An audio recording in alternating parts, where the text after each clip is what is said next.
principal component analysis. So the basic idea is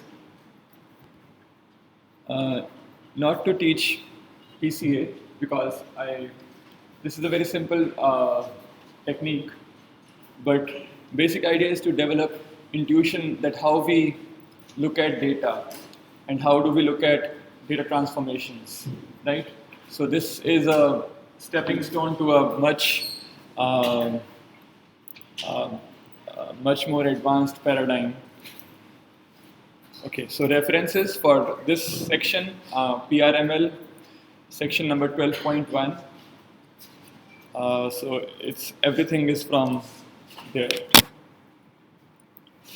Okay, so let's talk about the problem of image classification, or any classification basically, any kind of classification problem. I want to classify each image into one of the digits. So these are handwritten digits. It's taken from MNIST dataset. There is a standard dataset called MNIST from where these images are taken. So there are 10 digits from 0 to 9, and you have to classify them into whichever digit it is, right? So it's a multi-label, multi-class. It's multi-class classification problem where there are 10 classes. Okay, now let's see the variations. The same data, the same category called 2, that the label is 2 for each of all of them, the class is 2, and it can be written in so many different ways. I've just taken some 10 samples of 2, so you can see the amount of variation in the data, right? Okay, for image classification problem, what is one sample here? The input to your model is X, right? So what is the X here? So it's very important to understand what is my X.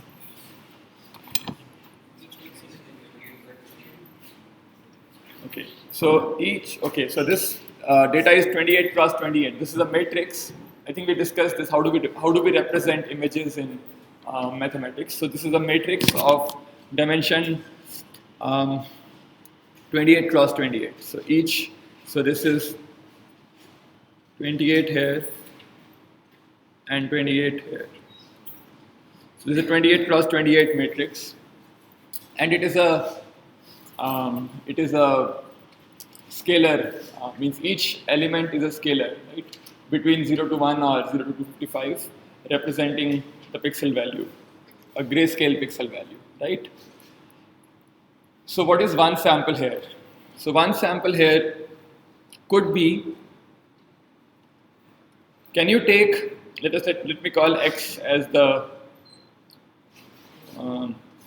matrix. This is the matrix 28 cross 28.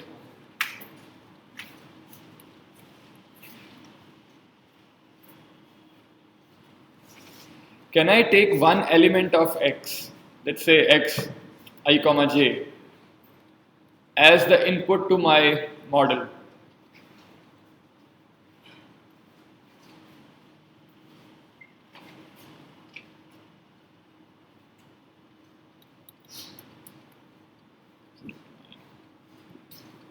Can I take Xij as the input?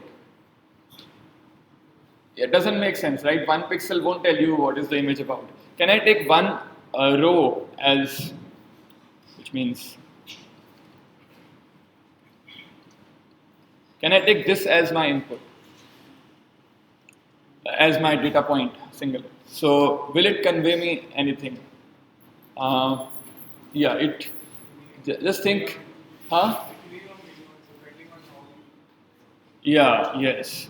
So let us say if I want to classify 1 versus 3 versus 7. Okay, can I use one column? Sorry, in this case, one column, X all comma I. Can I take one column as my input if I want to classify these 3 things? Yes or no? Will it work? No? Why?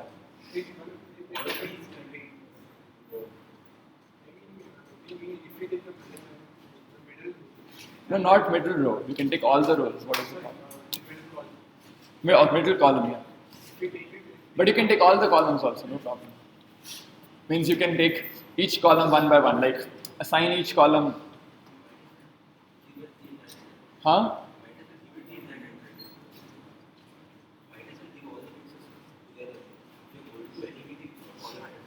You mean to say, you are saying this x all comma all.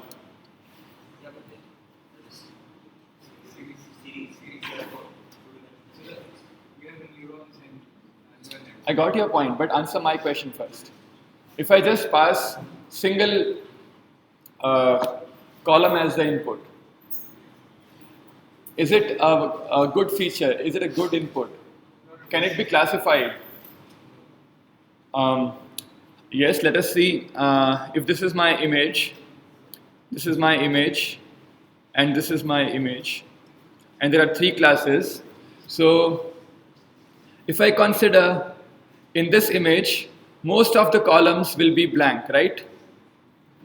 But this column will be all ones or like very densely one, right? But if in this one, these will be mostly, you'll be seeing a vector like this, right? If this is your vector, this is your I, and this is your xi, right? For some particular j dash, right? This is different from what you see in 1. And similarly, the 7, if you take any column in general, it will be different from the other categories. So potentially, you can use the single columns also as input to your neural network. There are certain columns which will be identical in all three of them, but that does not matter.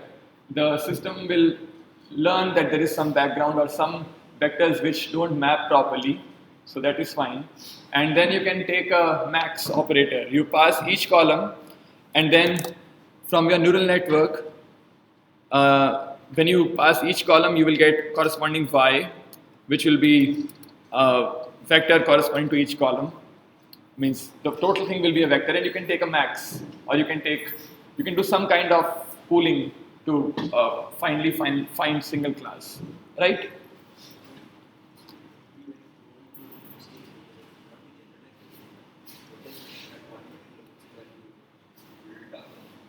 That's fine. It will take care of that. That won't be a problem. So, what is the advantage of this classifier? The advantage of this classifier is, if I write a 3 in the middle, or I write in the left, I write it in the right, all three of them are equivalent, right? So this classifier will be treating all of them equally. So this is invariant to shift in the horizontal plane, in the horizontal direction. That is the advantage of this classifier, or this kind of input to the classifier. Am I clear? This point is very basic but very important to understand what should be the input to my network. So if I take each column as an input, it is invariant to lateral shift or the horizontal shift, but it is not invariant to the vertical shift, right? But if I take each row as an input, then it will be invariant to the vertical shift, but not to the horizontal shift. Okay. Another point to notice here is, if I take rows, for these classes it might not do very well, because you see 7 and 1 will be almost similar, except for single line which is there in 7, the vertical line or horizontal line which is there in 7. Okay. So, but on the other hand, if I use this as my input, then this will contain maximum amount of information, right? And as some of you are suggesting, this will be very um, a nice feature to use as input to my network, right? But what is the disadvantage? What is the disadvantage? It is not invariant to shift. If you shift it in the xy or in the horizontal along the horizontal axis or in the vertical axis, it is not invariant, right? It will treat, so let us say, this 3 and this 3 as different, right? So it is not invariant to shift. So keep this in mind. This is very important for machine learning, that how you design your input features. So when you're passing, let's say each column, so how are you evaluating what will be the output? Means let's say you pass the first column, so you'll get some probabilities for 0 to 9 from ranging from 0 to 1, right? And some would be 1. No, it doesn't matter. If we use softmax and some would be 1, and then pass different columns, so will you sum them up and then? So let's say there are 10 columns, or 28 columns in this case. I will get 28 outputs. Corresponding to each column, I'll get single output. Okay, means let's say it is also a vector of 10. Okay, let us do it properly.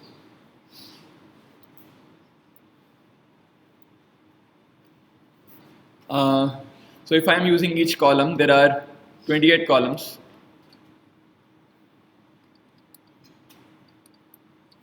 So there are 28 columns, or there are 28 x vectors. Correspondingly, when you pass it into your model, your each y vector is basically 10 cross 1. But since there are 28 of them, so your y matrix will be 10 cross 28, right? Now you have to finally obtain a y vector which is 10 cross 1, on which you can to decide which class it is, to decide your class, right?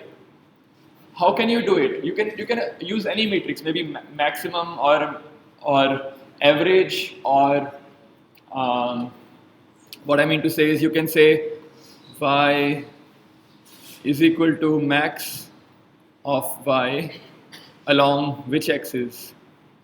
X is equal to 2, no, 1. This is Python syntax, okay. So you can do this, or you can do sum, or you can do average, or you can do multiplication. Means you can decide whatever you want to do, right? And then you apply a max operator that, okay, finally my class is argmax over c y of c, right?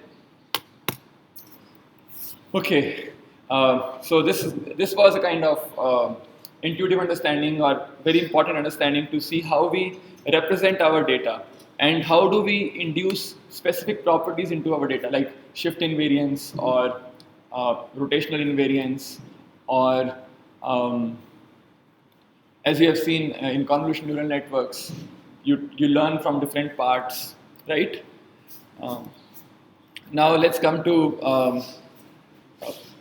PCA, principal component analysis. So what is happening actually in these examples? So the input size is, let us say now we are considering the whole image as the input, right? So what is the size of the input? 28 into 28, which means 28 square. Let's say if I put this image as a matrix, it's a matrix, I flatten it as a vector, right? I convert it into a vector which will be 28 square cross 1. So that is the input size.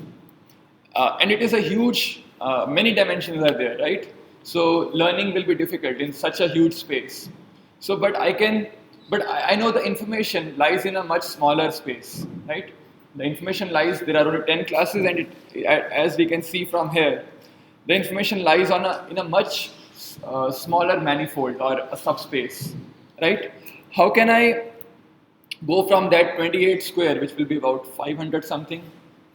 How much? 700? 784, which is about 784 dimensions. Can I reduce it to less number of dimensions? And then I can, if it still preserves the information, then I can make smaller models, right? We discussed in the beginning that we want smaller models for quick deployment and for fast computational speed, right? So if I can reduce my input to a lower dimensional space and still preserving the information, then that is a very good input.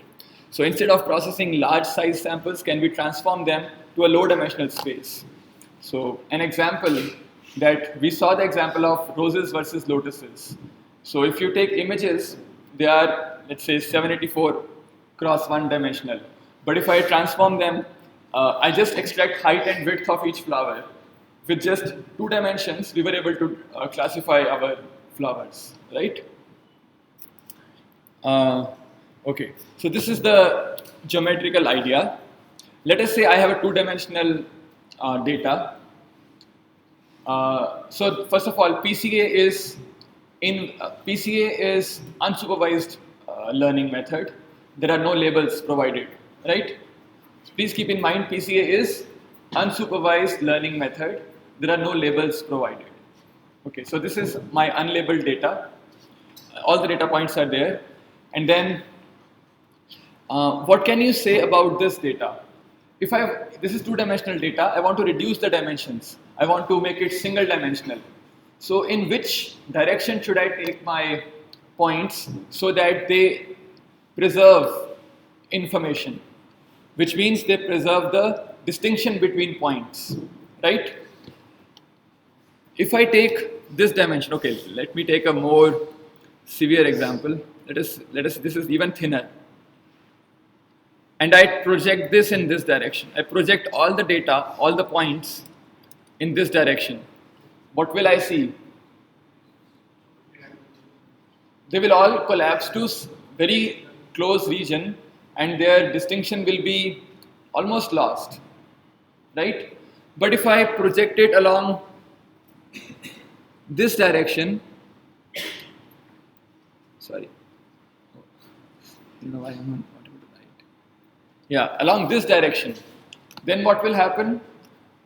The distances will still be large, right? My data won't collapse to one small region, but it will still be widely spread. Okay, so this is the idea of PCA. I want to project to a subspace from a larger space into a subspace, but I want to preserve the differences in the data points, right? To give you even more concrete example, let us say I have points along this line, right? It's a 2-dimensional space, but I have points along this line. And if I project all the points, okay, let me take it as this. So this is my x and y axis. I have points here, right? This is my x1, this is my x2. So every point will be some x1i and x2i, right? Let us say, right? Each point will be this. Now if I ask you, just remove x1 and represent each point as x2, what will happen? You lose all the information. They all will collapse to a single point. So that is the idea. I want to take projection along an axis which contains more information or more distinction. Okay, so let's do some geometry. In this figure, what is the projection of any general data point, let's say x vector? What is the projection along u1 axis? Okay, you can say dot product, but if these are in matrix representation, I can say transpose and then, okay, this will be x transpose into u1. Okay, so keep in mind these u1s are unit vectors, right? These u1s are unit vectors. I have not put hat everywhere because just u, okay, let's say it's a unit vector. And what is the projection on the u2 axis? X vector transpose into u2 vector. Right? So can I write x in terms of these projections? How? Somebody can answer. Nishant. How will you write x vector in terms of these projections?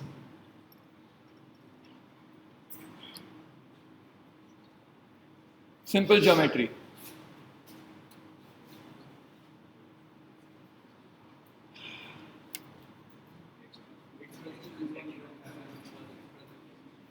Yeah, so it is basically x transpose u1, which is a scalar, right? This is the dot product of the scalar, into u1 hat or u1 vector, plus x transpose u2 into u2 vector, right? So, so this contains complete information, no loss of information, right? But now if I want to do dimensionality reduction, what can I do? To reduce the dimensions, I can simply omit this, right? If I give away this component, what remains is a component which contains most of the information, right? So this contains more information, and then this contains less information. So if I drop this one, no problem. I still have maximum amount of information which is possible in a single dimension, right? Okay, so what is the meaning of information here? The meaning of information here is the variation in the data. So, okay, to make you very clear, maybe I should ask it in later in quiz or something. Okay, I will not ask now. Okay, so u1 is the axis along which there is maximum variation. So you can discard u2 if you want to do dimensionality reduction. You can discard u2, and then u1 is the direction in which you preserve maximum variation, right? Okay, but hold on. In this case, x1, x2, xe's are given. What is the direction of maximum variation here? What is the direction of maximum variation? What will be your u vector in this case? Okay. How many of you say it will be this?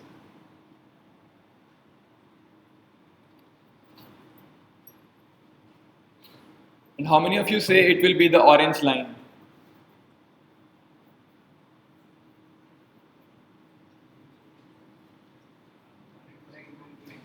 Huh?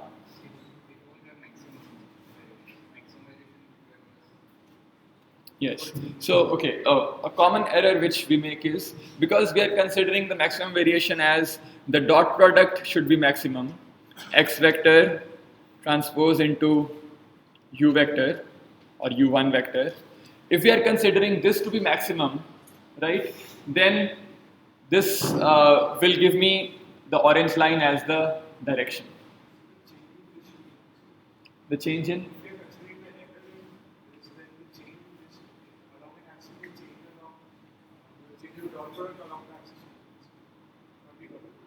Change of dot product.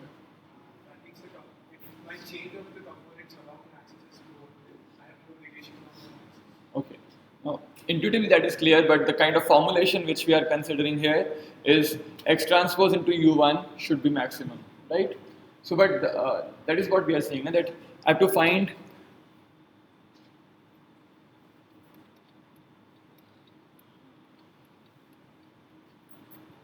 right.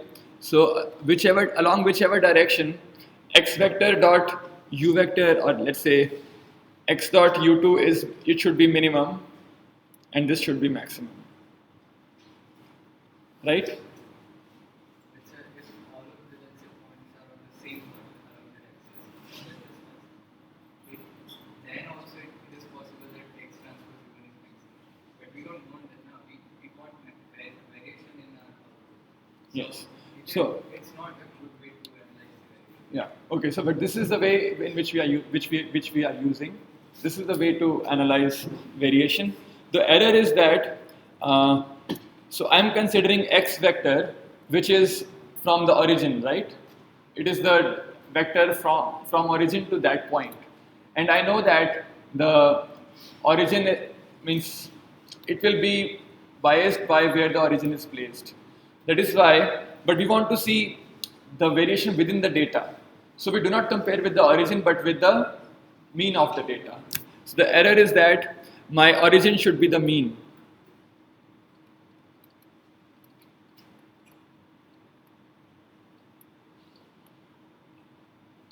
Right? Then only I will be able to see the variation within the data, and it won't be biased or won't depend on the origin, position of origin.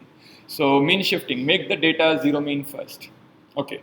Now assume now your x vectors are zero mean. Let us assume you have done already mean shifting, and now your x are zero mean. Now the goal is now question is how do we find optimal u vectors, the directions unit vectors, such that so as to minimize the information loss, right? That's the goal. You want to represent your data as faithfully as possible, even in the lower dimensional space. So in general, your x vector will be like this. X vector is equal to x transpose ui into ui, where I varies from 1 to d. What is capital D? Capital D is the total number of dimensions of x, right? Your x is d-dimensional. Now I want to project your data into some x tilde, that is the projection in the lower dimensional space. It is equal to x transpose ui into ui, where I varies from 1 to m only. I'm discarding the remaining dimensions. So m is less than capital D. Like in our previous example, m was 1 and d was 2, right? Out of 2 dimensions, we discarded 1 dimension. But in general, I can discard d minus m dimensions. Now, how do we find out these optimal directions? Okay, so you have to use mean squared error again, right? Because what do you want to minimize? What is the error you want to minimize? The projection versus the original data point in the higher dimensional space. So the higher dimensional data versus the lower dimensional data. You want to minimize their error. So that is how you write it. You can say error is equal to the mean of squared error. What is single error? That is the original x vector minus x tilde, which is the estimated projection, right? So if I write it in terms of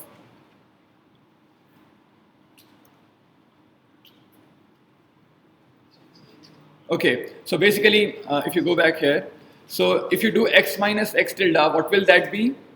So this is 1 to m, this is 1 to capital D. Capital D is large. So 1 to m components will cancel out. What will remain is m plus 1 to D, right? That is what is written here. So I varies from m plus 1 to capital D, right? And the same thing. So square, so that is a mean squared error, right? Now this term, you can write it as, you can basically open it up. So this is squares of some terms. So when you open it up, you get something like this, right? But you know that u vector dot another u vector will be 1 if they are same u, like u1 dot u1 will be 1, but u1 dot u2 will be 0 because they are orthogonal vectors, right? Our x's are orthogonal and they are unit vectors. So u1 dot u1 will be 1, but u1 dot u2 will be 0. So if you just open up this bracket and write it like this, then you get, okay, it's simple, right?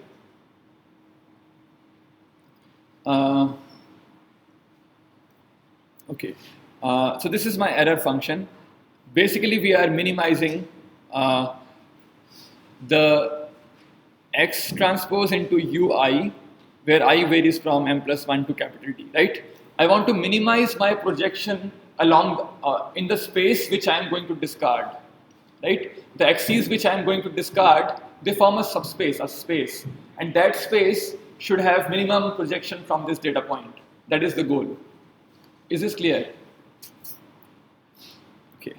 Now, how do I minimize this? So if you observe, your E is equal to x dot u transpose into x transpose u. Can you write it like this? Because these are scalars, right? You can write scalars as something transpose which is same as the original thing, right? So what is the problem if I write it like this? Ui, okay. Ui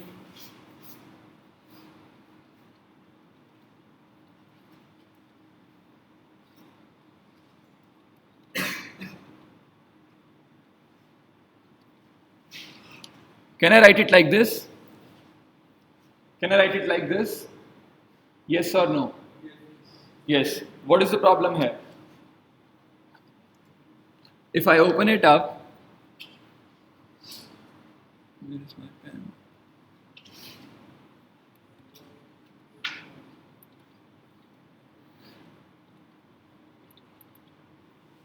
Oh, transpose won't be appearing.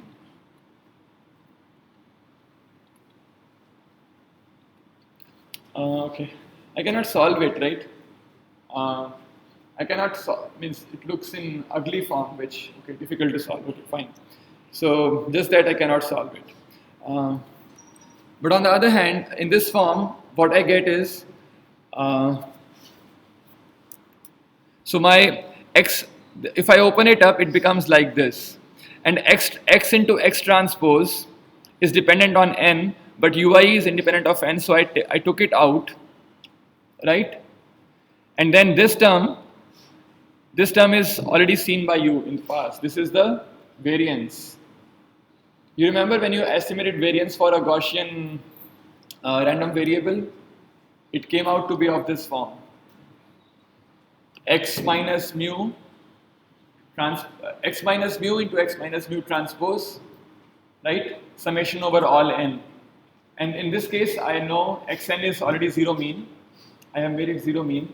So this term will be my variance, right?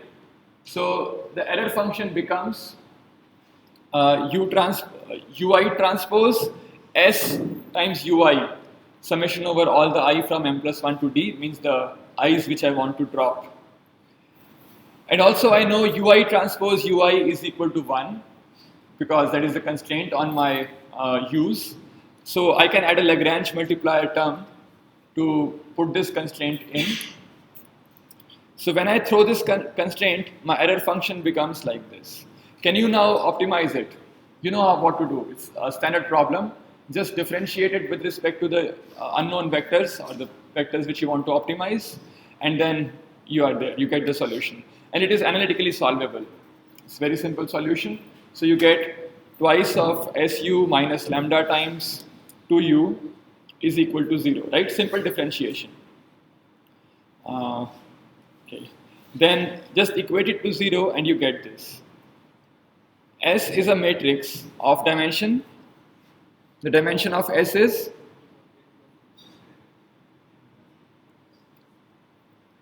how much? N cross N. D cross D. Is it D cross D? Yeah, you're right. It is D cross D because it is X transpose, XX transpose, XX transpose, sorry. So this is D cross D. What is the dimension of U? U is D cross 1. So, yeah, dimensions are consistent.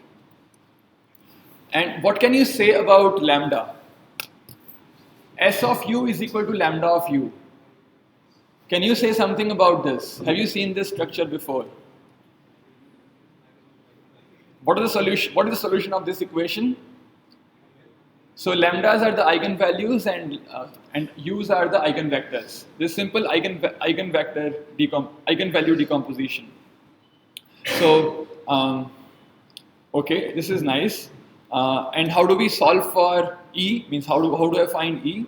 So I can simply observe that if I left multiply with ui transpose, this becomes ui transpose sui, and lambda is a scalar, so won't stop ui transpose, and ui transpose ui is equal to 1, right? So you get simply ui transpose sui is equal to lambda I. You substitute it back into this error function. So your error function becomes simply summation of I over all lambda I. You want to minimize E and you know your lambdas. So what will you do? Yeah, if you arrange your lambdas in decreasing order, just take the last whatever number of lambdas you want, which is d minus m here, right? Just take the smallest eigenvalues and corresponding to those eigenvectors you throw away, and the remaining eigenvectors you use to reconstruct your or to project your data onto that space, right? So your eigenvectors along which the eigenvalues are maximum, you use them to reconstruct your data, to project your data on that space. And for smaller eigenvalues, just throw away that data, throw away those projections. Okay, so this is the algorithm for principal component analysis. Why is it called principal component? Because these are the eigencomponents and you are looking at the principal ones, which means which contain the most of information, right? This is the principal component analysis. And given the data samples Sn, you start from samples, right? What will you do the first step?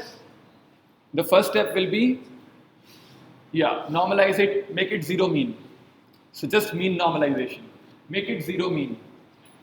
And then next step is obtain the variance matrix S, as you just now computed, x transpose summed over all n.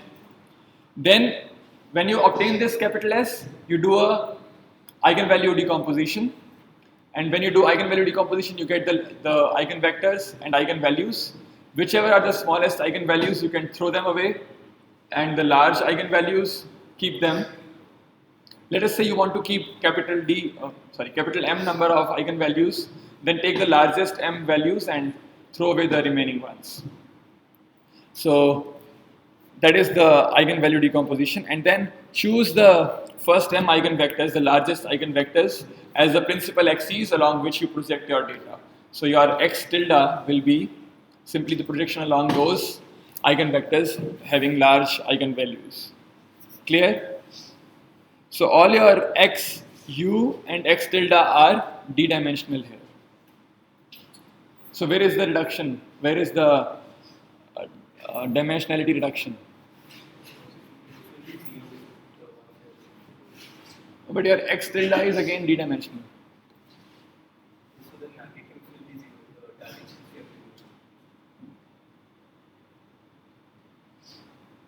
X tilde, your transformed, no, x tilde,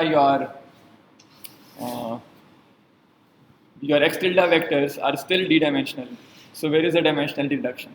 Okay, think about this question, we'll come back to this.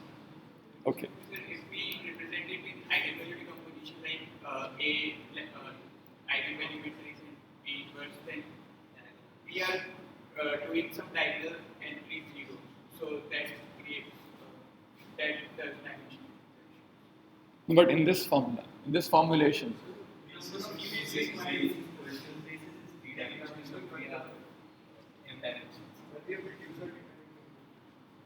yes. So basically, x tilde is not your transformed vector. It is the vector in the same d dimension, but it is projected to those axes.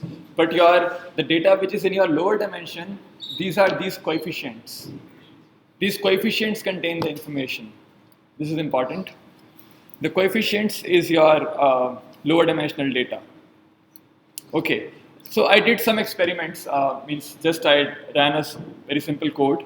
These are my original MNIST images, right? I just randomly took images from each category, each class, and I applied PCA. And then I reconstructed. Let us say I used m equal to 3, then 3 principal components, and then I projected my original data on those directions and reconstructed the image, which means with this formulation. So I constructed xn tilde with capital M is equal to whatever number I want, right? And what did I get? With m equal to 3, I get this. So basically in this, I'm using this whole matrix as the input. So I convert this matrix into a vector, just putting each column one after the other each column one after the other in vertical direction. And I get this. Does it contain the information? Does it contain the information which I'm looking for, which is the class or the category of image? Does it contain? Yeah, I can identify 0. I can distinguish 0 from 1, okay? But 2, no. 3, maybe. But 3 and 8 again are very similar, right? 3 and 8 are very similar. 4 and 9 are very similar, so I cannot distinguish. But yes, 0, 1 and 9 and 3, if you just give me these 3 classes, then I can distinguish. Then what about 5? 5 looks like 1, so problem. 6 looks like 0. 7 looks like 9. 8 looks like 3. 9 and 4 are quite similar. So yes, I can use this, but for some classes, but not for all the classes, right? What about m equal to 10? You can see some improvement. 2 looks little better. 3 looks better. 3 and 8 are little more distinguishable, but not that much. 4 and 9 are still not differentiable. 6 looks much better now. 7, not much better. So, okay. Now I take 50 dimensions. It looks like the machine can distinguish between them, right? And with 150 dimensions, it is almost the entire information has come. So now see, we have reduced from how many dimensions? 784 to 150. And it kind of looks like it preserves all the information. So this is the this is PCA. And PCA is a linear transformation. All of you agree with that? PCA is a linear transformation. What is bias there? If you compare it with neural networks, you have a rotation or transformation and a bias, right? W and B. What is the bias here?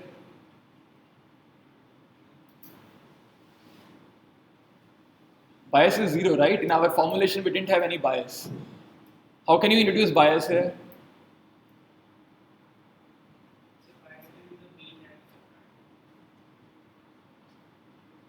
Yeah. Good. So bias can be the mean that we subtracted. Okay. That makes sense. So in this way, so what I was thinking is maybe another way to introduce bias is you. Oh, it's fine. Yeah, I think leave it like this. Okay. So this is PCA. Now let us interpret PCA as a transformation. I don't want to reconstruct my images now. I want to transform it into the lower dimensional space and work with that lower dimensional space for any particular application. So my X, time is running out. X is this, we have already seen. Y is this. I can write it like this. So all the U's can be here, right? All the U's are columns now, and they are, if I transpose, they multiply and I get this similar form. So this Y is a lower dimensional representation. Y is a vector in Rm, in m dimensional space, and X was in d dimensional space. So Y is my lower dimensional vector. And this is simply U transpose times X, right? So based on how many eigenvectors you consider, you can get that many tuples in Y, right? So now you have to prove that Y is zero mean. Can you do that? You have to prove that Y is zero mean. Now the question is, what is the variance of Y? We'll come to this variance part, but before that we see some more results. Now I can plot my higher dimensional data in 2 dimensions. If I take m equal to 2, I can plot it like this. So this is for mnist data. If I transform from 784 dimensions into 2 dimensions, I can see some classes are very well separated, but other classes are kind of overlapping. So which is the class which is very well separated? So okay, if the color map is not visible, at the bottom there is 1 and at the top there is 9. So it goes from 1 to 9. So you can see 1 is very clearly standing out, right? But other classes more or less overlapping. The yellow one is 9, which is kind of overlapping with green and others. Okay. If I go to 3 dimensions now, I cannot plot it because Python does not give me that handle to rotate and see the distinction. But okay, it will do little better than 2 dimensions, but still not that much. And I don't have any tool to plot 100-dimensional data. You can develop that. Now let's see PCA from another point of view. That is, sorry, that will come a little later. Okay, is PCA invariant to transversal shift in images? If I shift my image, left, right, up, down, is PCA invariant to that? Is PCA invariant to that? How many of you say yes? How many of you say no? So in principle it is not. Why? It is not invariant. It can learn those variations from the data, but inherently it is not invariant, right? It can learn those transformations from the data. It has to learn from the data, but inherently it is not invariant to shifts in images. Okay, what about shifts in vectors? Which means if I add a constant to all the elements of the vector, is this invariant to that? Yes, because we are subtracting the mean, so it is invariant. So let me write down here. Is it invariant in images? No. In vectors? Yes. Rotation in images. I rotate my digits. Instead of writing 1 like this, I write 1 like this. Or I turn the image like this. Is it invariant? Is it clear to you that it is not invariant to rotation in images? What about vectors? What about vectors? If I rotate all vectors by the same angle theta, is it invariant to that? I have some data, I compute PCA, and now I take the same data but I rotate it with some angle. Means it can be in any direction, like multidimensional data, multidimensional rotation can be there. Will the PCA give me same output or different output? Why different output? Eigenvectors will be same. Eigen decomposition will be same, right? Eigenvectors will change, but the projections will be same. The projections will be same. So your transformed data is invariant to rotation. So this is very important. Please keep this in mind. This will be helpful.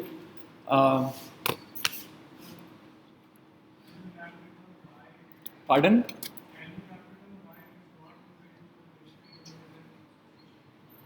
Okay. Anybody else also has this question? Let me complete the slides, then I'll come back to this. Okay. So next is PCA as normalization. So I asked you the question: if you compute the variance of transformed vectors, the variance of y, what is that? So okay, you can do it. This is the variance of y, right? Y transpose summed over all n divided by n. So you can write y as u transpose x, and you know xn x transpose, this is s, right? Now what is u transpose su? So recall that su was equal to ul because u are the eigenvectors of s, l are the lambdas of s, which means the eigenvalues of s, and I know u transpose u is equal to I because these are orthonormal vectors. So if you plug this in, like su, you make su is equal to ul, and u transpose u is 1, so this is actually equal to L, right? So that's what you get. Your variance is actually equal to capital L. Now can you make y to be unit variance? That it is unit variance means in all the dimensions, in all the directions, it is unit variance, which means essentially it is in a sphere, in a spherical region. How do you ensure that? It's very simple. If instead of taking y as ux, if you take it as L to the power minus half times ux, now when you multiply, when you substitute it back, you will get identity matrix. You will get basically L to the power minus half here and L to the power minus half here, right? Which will cancel out L and you will get an identity matrix. So the variance will be 1. Next is PCA as matrix factorization. You now just put together all these vectors in the form of a matrix and the transform, you get y is equal to u transpose x. So this is a way of matrix factorization. So you converted your X matrix, which was a large matrix. What was the dimension of X? X was 786 cross 784, right? 28. Okay. 784 cross n. 60,000. Okay. If you know MNIST. 784 cross n. And what is the dimension of u? U is, what is u? U is 784 cross d, m, but you take u transpose, so it becomes m cross 784. And what is your y? Y is a matrix m cross n. Right? So this is a way of matrix factorization. But the thing is that all y, u and x, they can have non-zero value, non-negative, can have any real value. They can be positive, negative, 0, whatever they want, right? But as you know, in images, my x is all positive. Images means it lies from 0 to 255, let us say, the pixel values. So they are all positive. And if I take a u which is negative, then y also becomes negative. And an image, okay, because these are the coefficients of u vector, and you reconstruct your image, it will have negative values. That is not acceptable, right? An image having negative values. If you go back to your images, that's why you see the background is changing, right? See, the background is not black. Because now 0 is not the minimum value. 0 is somewhere in between. There are negative values also there. That is why your background is not perfectly black.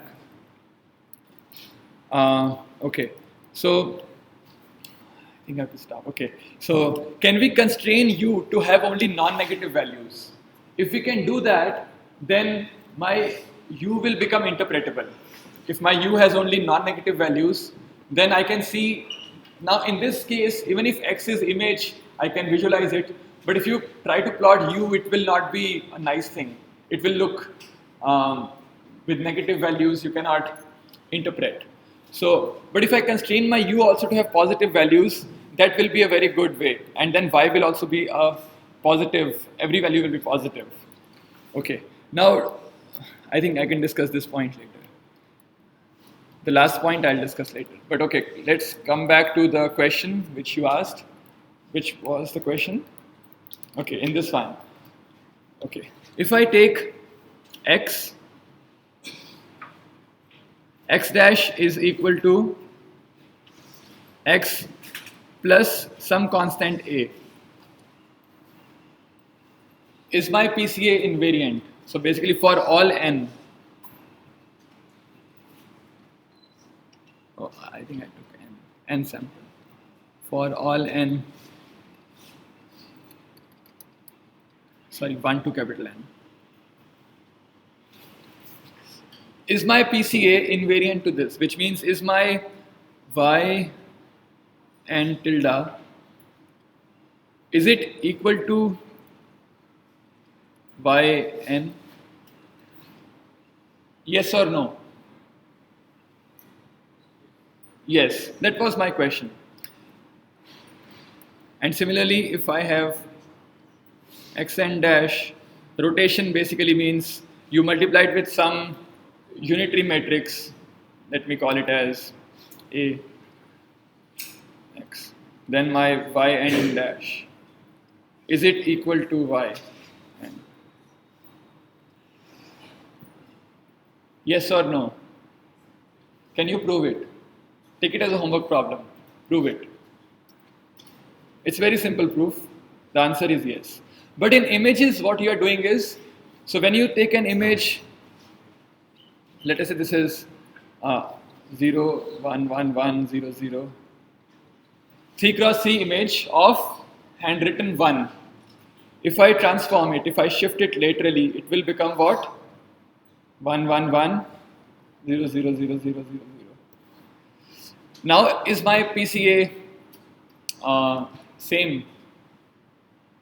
Because if you transform, if you convert it into a vector, it will become, let's say I'm doing column, let's do row wise, or let's do column wise, 0, 0, 0, 1, 1, 1, 0, 0, 0. And in this case, this one becomes 0, 0, 0, 0, 0, 0, 1, 1, 1. So is my y vector same in both the cases? So it won't be. Similarly for rotation. So if you do rotation, then this will become, let's say 1, 1, 1, 0, 0, 0. Right? Rotation. So it also won't be same. Okay. We can stop here.